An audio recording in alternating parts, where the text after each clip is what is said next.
समाज पार्टी की भी सरकार देखी है। आज समाजवादी पार्टी की सरकार बनी, उसको भी आप लोगों ने देखा है। भारतीय जनता पार्टी की सरकार चल रही है, इसको भी आपने देखा है। तो सम्मानित साथियों, विचार आप लोगों को करना है कि 2027 में क्यों ना अपना बहन कुमारी मायावती जी को 5वीं बार मुख्यमंत्री बनाया जाए।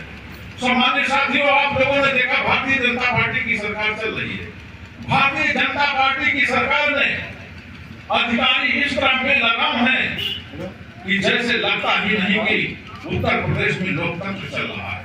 सम्मानित साथियों, आपके गांव में आप लोगों ने बड़े पैमाने पे देखा होगा, विद्युत विभाग वाले आते हैं, बिना पूछे पाछे आपसे घूस की मांग करते हैं। अगर आप घूस देने में मना कर दिए तो आपके घर की बिजली अगर 5,000 की पेपर की बिजली 5,000 अगर बिल आया होगा तो उसको आपको गलत तरीके से 50,000 75,000 बिल बनाने का काम करते हैं। अगर इस तरह लूटते रहे देश को, नौकरशाही इस तरह बढ़ती रही तो आम गरीबों का क्या होगा सम्मानित साथियों। और यहाँ तक आप लोगों ने देखा है, थाने पे अगर आपके खिलाफ कोई एक एप्लीकेशन इस सरकार में दे देता है तो जैसे लगता है आप लोग 302 के मुलजिम हो गए। पता लगा कि आपके घर पे 2 दरोगा आ गए और पूरा एक एप्लीकेशन के नाम में 5-10 हजार की वसूली करने का काम करने लगते हैं। अगर आप वसूली नहीं दिए, उनको 5-10 हजार नहीं चुकाते, गरम किए तो आपको भाग के अपने रिश्तेदारियों में रहना पड़ रहा है। सम्मानित साथियों, आज की सरकार ये कर रही है, नौजवानों को ठगने का काम कर रही है, नौजवानों को करोड़ नौकरियां देने का काम ही भारतीय जनता पार्टी के लोग कहते कि 1 साल में 2 करोड़ नौकरी देंगे। आज पकौड़े तलने की बात करते हैं नौजवानों से। सम्मानित साथियों, आज पूंजीपतियों के हाथ में ये सरकार खेल रही है। आप लोग देख रहे हैं 25,000 करोड़ रुपया अडानी अंबानी का माफ कर दिया गया लोन, और भी गरीब का माफ करना हो तो उसके लिए इनके पास भारतीय जनता पार्टी के पास बजट नहीं है। आज आप एक चीज और देखिए, ट्रंप यहाँ से राजनीति कर रहे हैं। भारतीय जनता पार्टी वाले धर्म की आड़ में राजनीति कर रहे हैं। आप हमको बताइए, जो योगी होता है, सन्यासी होता है, वो मंदिर में पूजा पाठ करता है, वो सत्ता के लालच में राजा बनने नहीं जाता है। लेकिन हमको आपको धर्म के आड़ में उलझा करके अपना आदित्य योगीनाथ जो है मुख्यमंत्री बने बैठे हुए हैं, सन्यासी का रूप छोड़े हुए हैं। तो सम्मानित साथियों, इस तरह से हमको आपको गुमराह करने का काम किया जा रहा है।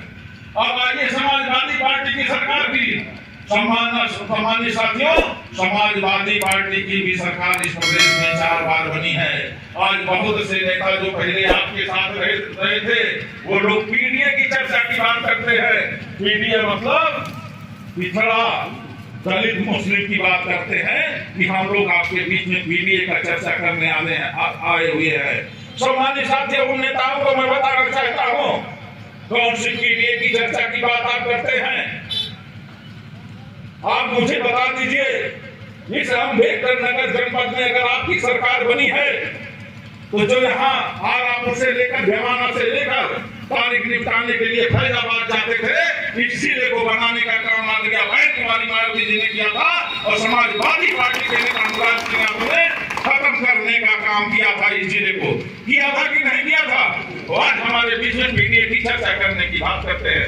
अगर इस अम्बेडकर नगर में जिला तो खत्म किए थे, आदरणीय बहन कुमारी मायावती जी ने इस जिले को एक मेडिकल कॉलेज दिया कि यहाँ गरीबों का इलाज मुफ्त होगा, लखनऊ जाने की जरूरत नहीं पड़ेगी। अगर उसकी मशीन, जब समाजवादी पार्टी की सरकार बनी, उसकी मशीन आजमगढ़ उठवा, यहाँ की मशीन उठवा करके आजमगढ़ कोई भेजने का काम किया तो समाजवादी पार्टी के लोगों ने किया।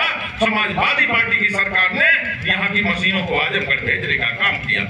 और आज कहते हैं पीडीए की बात की चर्चा करते हैं कि हम पीडीए की चर्चा कर रहे हैं। अरे पीडीए की चर्चा कोई करेगा तो बहुजन समाज पार्टी है। 1995 के पहले आप लोगों ने देखा होगा कि अति पिछड़े समाज को राजनीति में भागीदारी नहीं थी, चाहे वो मौर्य समाज हो, चाहे हमारे प्रदेश अध्यक्ष हैं आपका समाज पाल समाज हो, चाहे प्रजापति समाज हो, चाहे नाई समाज हो, चाहे जो समाज हो, चाहे निषाद समाज हो, इन लोगों की भागीदारी 90 के पहले देख लीजिए, न इनका कोई एमएलए रहता था, न इनका कोई मिनिस्टर रहता था, लेकिन धन्य हो मानवर काशी राम साहब, हम लोग की नेता आदरणीय महेंद्र कुमारी मायावती जी ने, काशी राम साहब ने इनको विधायक भी बनाया और विधायक बना करके कई दर्जनों मंत्री बनाया। सम्मानित साथियों, ये किसी की बस की बात नहीं थी, ये हमारे नेता आदरणीय महेंद्र कुमारी मायावती जी के बस की बात थी।